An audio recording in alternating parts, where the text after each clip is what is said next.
Hello, I'm Daz, and this week's discussion is on the Freedom Convoy and what it means for the future. Friends, the time to prepare for bad times is during good times. If you know a big storm is coming, you prepare in advance. Same goes for our nation's future. Things seem calm right now, so it's the perfect time to prepare for the next big crisis. That's why we recommend stocking up on emergency food from My Patriot Supply. They're America's #1 preparedness company with millions of happy, well-prepared customers. Their food lasts for up to 25 years in storage. It's an insurance policy you can eat when you need it. It will be there. And right now, you can save $50 on a 4-week emergency food kit. This kit provides breakfast, lunch, dinner, drinks, and snacks, totaling over 2,000 calories a day.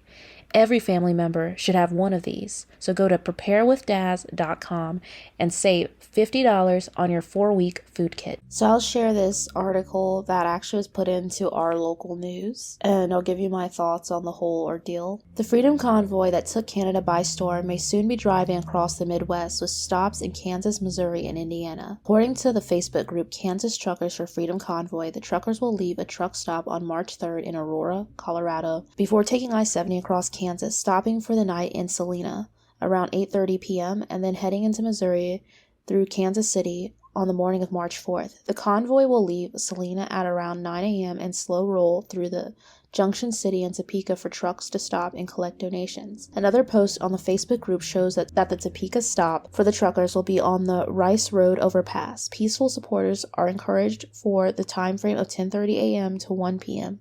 where donations can be given.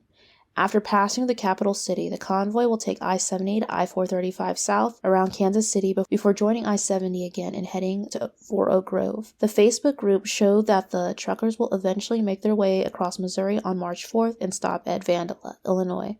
On March 5th, the convoy is supposed to leave Vandalia at 9 a.m. and end the day in Spiceland, Indiana at 4:30 p.m.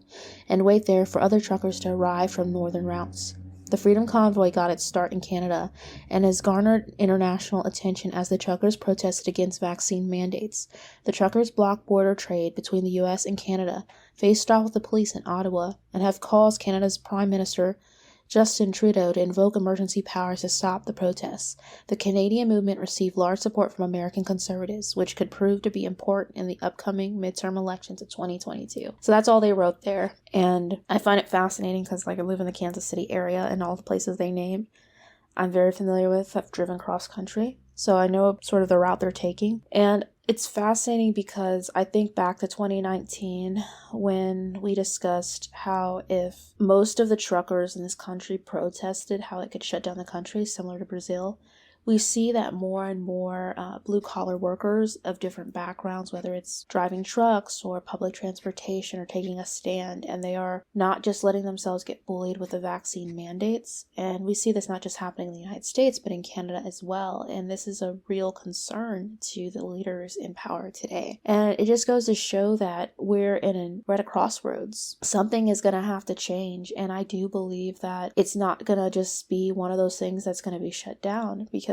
people today are more willing to take stands for what they believe in, especially after a pandemic that people thought was only going to be like a short lockdown for a couple of weeks turned into, 2 years of ongoing policies and flip-flopping on how it's handled. So I want to talk more about this tomorrow night on the live stream at 8 p.m. Central Standard Time. But I'd like to know your thoughts. What do you think about the Freedom Convoy in general and what it means for the future of the North American West? Let me know. Take care and God bless.